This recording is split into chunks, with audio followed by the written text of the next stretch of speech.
The research station on Vixara Prime hummed with its usual symphony of alien sounds. Eli checked the atmospheric readings for the third time that morning, still marveling at how the planet's violet sky seemed to pulse with bioluminescent clouds. 3 months into the Joint Xenological Survey, and Earth's presence among the Galactic Coalition still felt surreal. "Human Eli," chirped Cathara, the station's Vexaran overseer, her crystalline mandibles clicking in what passed for concern among her species. "I must warn you again. The breeding grounds are off limits. The young ones are unpredictable."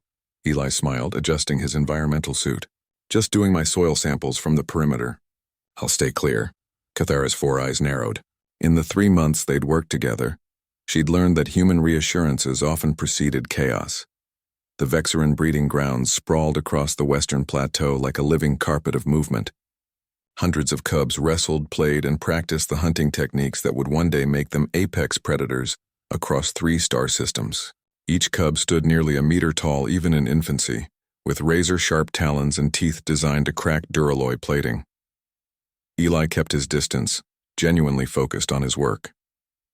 The soil composition here was extraordinary, teeming with microorganisms that somehow survived Vexara's harsh radiation.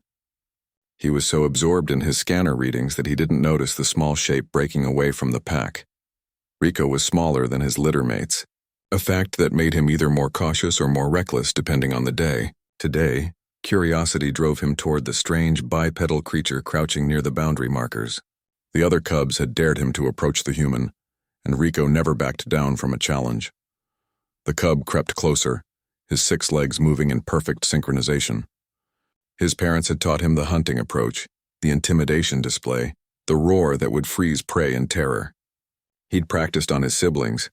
Now he'd tested on something new.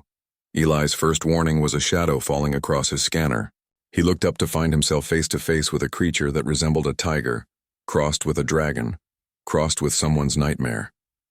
The cub's mouth opened, revealing rows of crystalline teeth, and released a roar that would have sent any sensible creature fleeing. It was adorable. The roar had the pitch and ferocity of a kitten's meow filtered through a synthesizer. Rico stood there, chest puffed out, tail raised, clearly expecting the human to panic. Eli tilted his head, studying the young predator. In the distance, he could see adult Vexarans watching nervously, Cathara among them. The proper protocol was to back away slowly, maintain eye contact, and alert the authorities.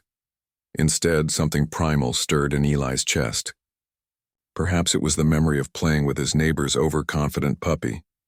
Perhaps it was the accumulated stress of 3 months of being the diplomatic representative of humanity, always careful, always measured. Perhaps it was simply that the universe needed to remember something important about humans. Eli straightened to his full height. He planted his feet, and from somewhere deep in his human ancestry, from the days when his species chased megafauna across prehistoric plains and stared down cave bears with nothing but pointed sticks and audacity, he summoned a growl. It started low, resonating from his diaphragm. It built in intensity, amplified by the vocal cords that had evolved to coordinate hunts across vast distances and intimidate predators twice their size.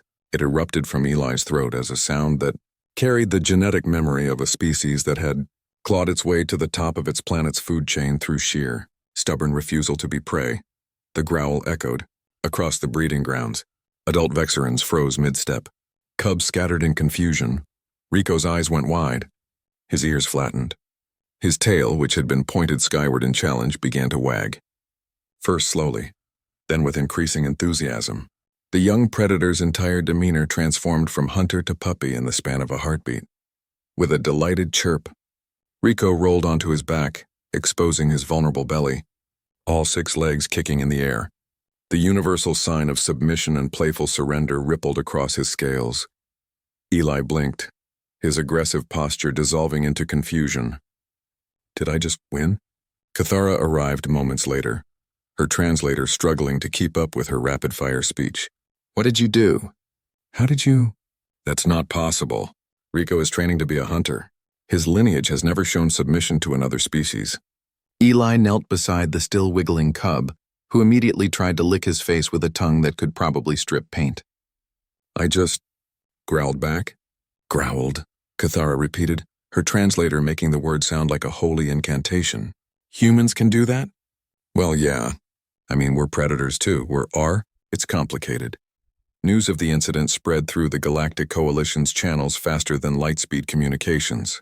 Humans, the species everyone had categorized as clever diplomats and decent engineers, apparently carried within them the ability to out-intimidate a Vexaran hunter cub.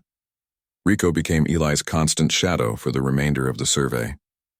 The young predator would practice his roar, and Eli would respond with increasingly theatrical growls, each time sending Rico into paroxysms of delighted submission. The other cubs began joining in, turning the breeding grounds into an impromptu cross-species play session that left the adult Vexarans both horrified and fascinated. On his final day at the station, Eli sat on the plateau's edge, Rico curled against his side like an oversized, scaly cat. Cathera approached, her posture softer than he'd ever seen it. "Your species continues to surprise us," she said quietly. "We thought we understood humans, diplomatic, resourceful, persistent. And?" Eli prompted. "And apparently capable of making apex predators roll over with joy." Cathera's mandibles clicked, and what Eli had learned was amusement. "The Coalition may need to reassess your classification."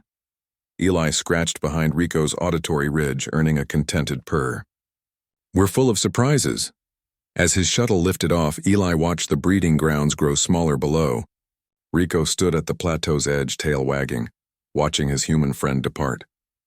Behind the cub, dozens of his siblings mimicked his stance, all waiting for the return of the human who taught them that sometimes the best response to a roar was to roar back louder and mean it.